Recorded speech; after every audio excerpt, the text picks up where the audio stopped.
What's going on, everybody? Welcome to the Rec Nation. You guys are legends. Thank you for tuning in. Listen, guys, this is another of the Fat Electrician.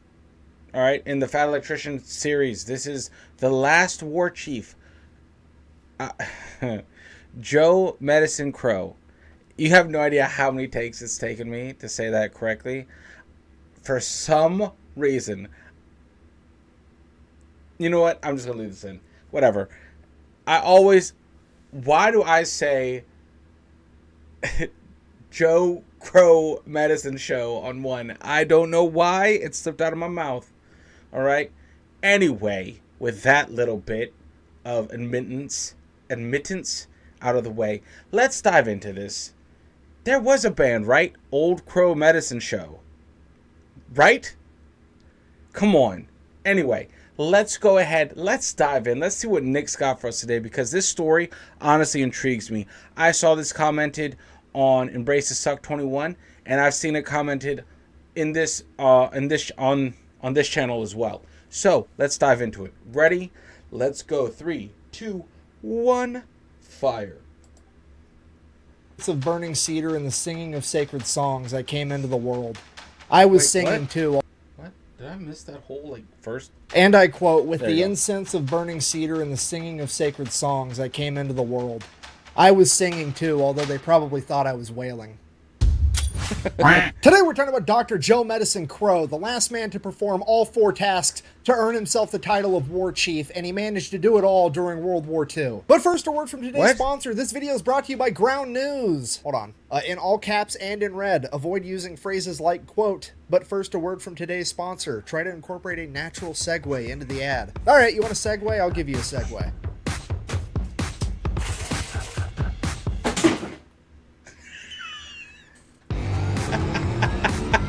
Ground News isn't a news source, but the world's first news comparison platform. They collect news from over 50,000 sources, sticking it into one convenient app, allowing you to compare all the news coverage in one convenient location. Allowing you to simply swipe over to read different headlines for the same exact story, being able to tell which outlet is biased and which isn't, and how factual their articles actually are. And if that wasn't enough, they also have cool features allowing you to search for news on an actual map by geographical location, and they have blind spot coverage showing you articles that are receiving little to no coverage in the mainstream media. So for example, just to show you how this works, I have personally been following the story coming out of California where an angry otter keeps kicking surfers off of their surfboards. For days, she's been evading arrest from authorities after committing what they're calling longboard larceny. And utilizing Ground News, I can see that today alone there's been over 49 news outlets all reporting on it, and it allows me to quickly swipe through the most popular headlines, seeing that they're all virtually identical and highly factual, which allows me as a news consumer to conclude that everybody on the political spectrum, both left, right, and center, all thoroughly enjoy the world's cutest carnivorous mammal messing with hippies. Born on October 27, 1913, Joe was raised on the Crow Indian Reservation in Montana under the watchful eye of his grandfather, the original Chief Medicine Crow, who was considered to be one of the greatest Crow war chiefs of all time, and he would raise Joe to follow in his footsteps. As a child, he was taught how to hunt, fish, track, ride a horse with no saddle, and to make him tough, his grandfather would make him run outside in the snow barefoot and bathe in frozen rivers. All of which were skills and traits that Joe would need to even stand a chance at becoming a war chief like his father and his grandfather. You see, to become a Crow war chief, you had to complete 4 tasks. You had to lead a successful war party where neither you or any of the men you were leading got hurt. You had to disarm an enemy in combat. You had to steal an enemy's horse. And finally, you had to perform a counting coup. Most people describe a counting coup as touching the enemy without actually having to kill them. I don't know if that's the PG-rated version or if they're just underselling it, because it's way more badass than that. One of the ways that you can do this is to run up and touch the enemy with your hands, your bow, or your coup stick and escape unharmed. And this is seen as an extreme act of bravery because rather than shooting at the enemy from far away with a bow or a gun, it takes a real badass to roll up on somebody that wants to kill you, get within arm's reach and go boop, and then get away completely unharmed. Like you're just Wait. So my dude is booping Nazis? I thought that was a strict anti-booping of the Nazis. Jesus. Oh, I got it. Dude, this is letting the enemy know, amazing. By the way, you're completely outclassed and you should probably reconsider what you're about to do next. The other way you can perform a counting coup is to force the enemy to surrender without actually having to kill them. It's the equivalent of making your enemy say uncle or tapping them out. And here's the kicker with the whole thing. This criteria was deemed incredibly hard to achieve back in the day when it was invented hundreds of years ago. And it was only accounting for Native American tribes going up against other Native American tribes, or like dudes with muskets. It definitely was not criteria that was created with the foresight to account for the battlefield changing to incorporate machine guns and tanks, let alone the fact that horses aren't even the main mode of transportation at this point in time. It's going to be hard enough to find a horse on the battlefield, let alone strategically transfer it to an alternate location. But that's what Joe Medicine Crow has to do if he wants to become a war chief. But again, all that's just assuming that there is a war for Joe to even fight in, because it's only 1929, he just graduated 8th grade, and he's about to go off to college to achieve his associate's degree, which he does. And then he goes on to achieve his bachelor's degree. And then he goes on to become the first Crow Native American from his tribe to achieve a master's degree. He then begins working on his doctorate degree, but that gets stopped in its tracks because 1941, Pearl Harbor happens, America enters World War II, and life in America, as everybody knows it, gets flipped upside down. In the days immediately following Pearl Harbor, hundreds of thousands of Americans would volunteer to join the U.S. military. But Joe Medicine Crow was not one of them, because at the time he was 28 years old, and in 1941, at 28 on the dot, you were deemed too old to serve in the U.S. military. So unable to fight and unable to finish his doctorate, he would take a job as a teacher in a Native American boarding school in Salem, Oregon for a short period of time. He would pretty much immediately quit that job and go to work in the shipyards in Washington to at least help the war effort in any way that he could. And he worked his ass off in that shipping yard for a year until November of 1942, when the United States government would strike down the age restriction on joining the military, and Joe was officially able to join if he wanted to. Which is exactly what he does, because he's got to go over there and end this shit so he can go back to school and earn his doctorate degree. So fast forward March 1943, Joe's been through training, and he is now all the way over in France on the Siegfried Line. If you don't know, the Siegfried Line was Germany's last line of defense before being able to actually enter Germany. It was essentially their entire western border that had been fortified to resist invasion. And we learned about that on the Doom Turtle reaction. Okay? They just decided to pile dirt on top of it. Go figure.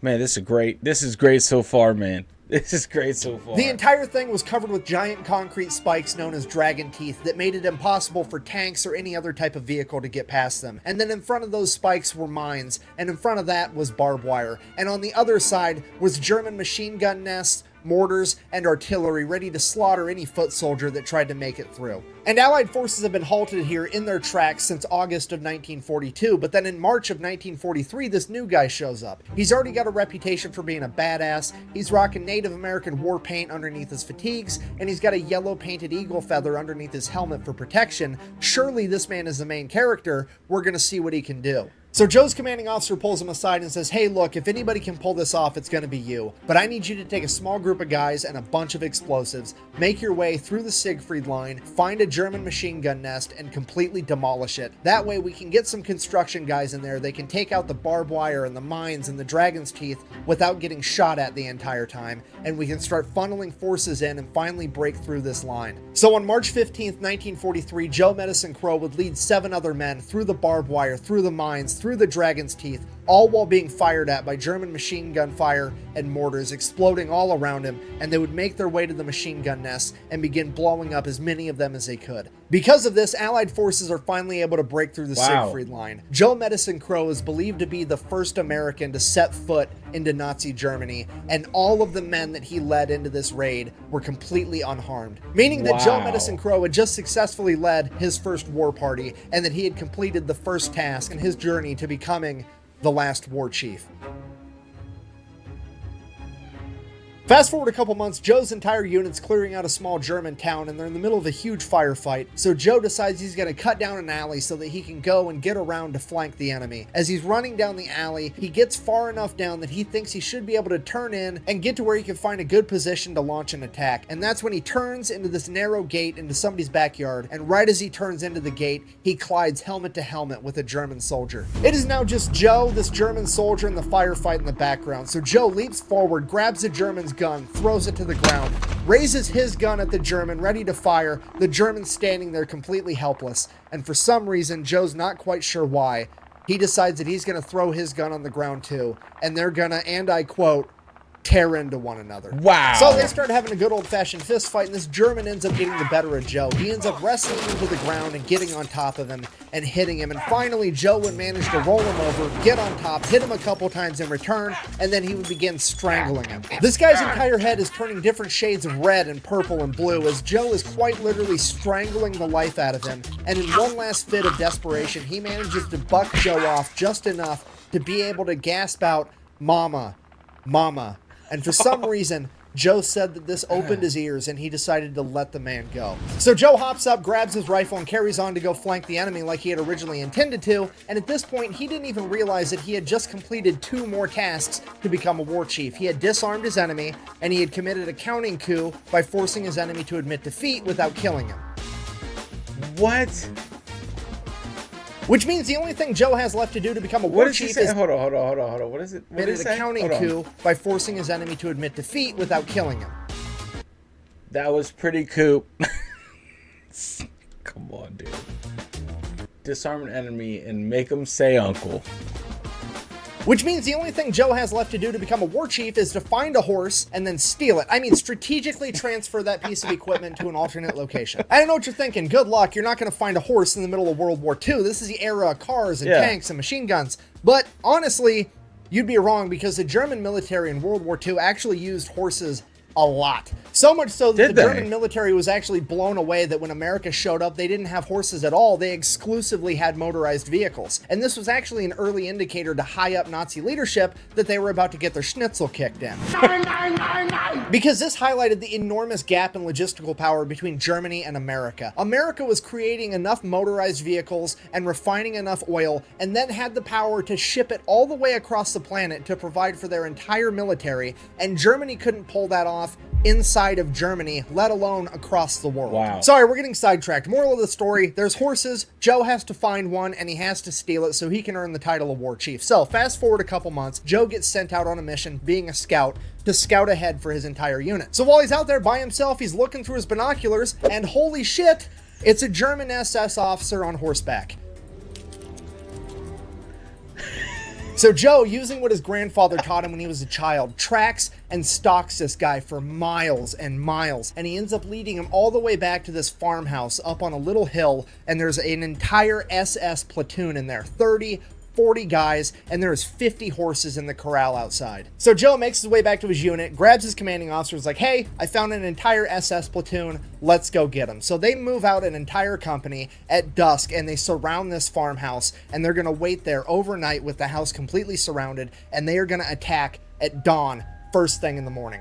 Fast forward, it's an hour before dawn. The Americans have the farmhouse completely surrounded with their guns pointed in at the ready. The Germans have been inside the house all night, pre-gaming for the dirt nap they're about to take. And Joe decides to go over to his commanding officer and is like, "Hey, hear me out. We're here to take out the Nazis. The horses aren't Nazis. The horses are horses." At which point, the commanding officer is like, of course. So he gives Joe permission to go out and try to steal these horses 5 minutes before they launch. Dude. This is what I'm fucking talking about. Like, then they were just into, like, to me, it's like, if I'm the commander and you have this life goal and it's like you're right by birth to try, right? I'm going to be like, all right, man, go for it, dude. Go for it. Because that increases morale. That increases your fighting spirit. That's something that you need to do. And hell yes. I feel like in today's army, they would shut that down so quick. They would. I could talk for hours on that kind of stuff. But man, come on. You know this. Yes, Joe Medicine Crow, right? Achieving his fucking goals, man. Get it done. Shout out to the officer that allowed him to. Like, that's a big thing too. Can't be understated. Their attack. It's now dusk, minutes before the sun's about to poke up over the horizon, and Joe sets off by himself with nothing but a Colt 1911 pistol and a rope. He sneaks all the way up to the farmhouse. He sneaks past the guy that's supposed to be on lookout, makes his way over to the corral, opens the gate, makes his way into the barn, opens the barn doors up, gets inside, opens up all the doors on all the stalls for the horses, makes sure not a single horse is tied down, and he finds what he describes to be the most beautiful horse he's ever seen, as he ties a double half-hitch Indian-style bridle, and he hops on that horse bareback. Now, he only needs to steal one horse, but he's gonna steal all 50. Why? Because it's more XP. So Joe hops up on the horse and starts a stampede with the other 49 horses out of the barn, into the corral, out of the corral, and into the field. The Germans, hearing the commotion, run out with their weapons drawn and begin firing at Joe. The Americans start returning fire with their machine guns and their mortars, and it is now just Joe riding through this open field, bareback on a horse, surrounded by 49 other horses. He's just part of the stampede. He starts singing a traditional Crow war song, as there's nothing but machine gun fires and mortars going off in the background behind him, as the sun finally peaks up over the horizon and covers the field in front of him with rays of light. He has now just completed the fourth and final task to become the last war chief 50 times over in a matter of minutes. And now that we've finally gotten to the point in the story where I've told you how he performed the 4 tasks, can we finally take a moment to appreciate how utterly ridiculous these 4 tasks are? I mean, sure, the first one, lead a war party successfully, that sounds like something you should be able to do as a war chief. However, the other 3 are just straight dunking on the enemy. Like, the amount of disrespect in those 3 tasks is palpable. I mean, let's recap. If you want to be a war chief, you got to roll up on the enemy, touch them with your coup stick, then after you do that, you got to grab his weapon, throw it over there, and then you steal his horse and bounce. I mean, strategically transfer his horse to your stable. If that's not straight gangster shit, I don't know what is. And if you don't believe me, let's just hear what Joe Medicine Crow himself had to say about this. Oh, yes. Me, I'm a famous horse thief. Like it or not, that man was a straight grunt and a badass one at that. Sorry, I'm getting sidetracked again. So, Joe and his unit ended up getting diverted over to Poland because war in the European theaters finally starting to come to a close, and as a final act of bravery, him and his commanding officer would end up driving a jeep through the front gate of a concentration camp, leading all of their men in to free everyone there. That's Shortly awesome. after that, Germany surrenders. Joe ends up returning to the United States. He's given a Bronze Star for being the first man to penetrate through the Siegfried Line, as well as the French Chevalier, which, if you don't know, is where you're knighted by France. So yeah, Joe is now officially Sir War Chief Joseph Medicine Crow. He then separates from the military, returns home to the reservation of Montana, where he goes before his council of elders that includes his grandfather, the original War Chief Medicine Crow, tells him everything that happened while he was away, and they officially award him the title of War Chief. From there, he's unable to go back to school to finish his doctorate degree because he is given the position of official tribe historian by the Crow people. However, he would receive an honorary doctorate degree in 1999 for his work in anthropology, officially making him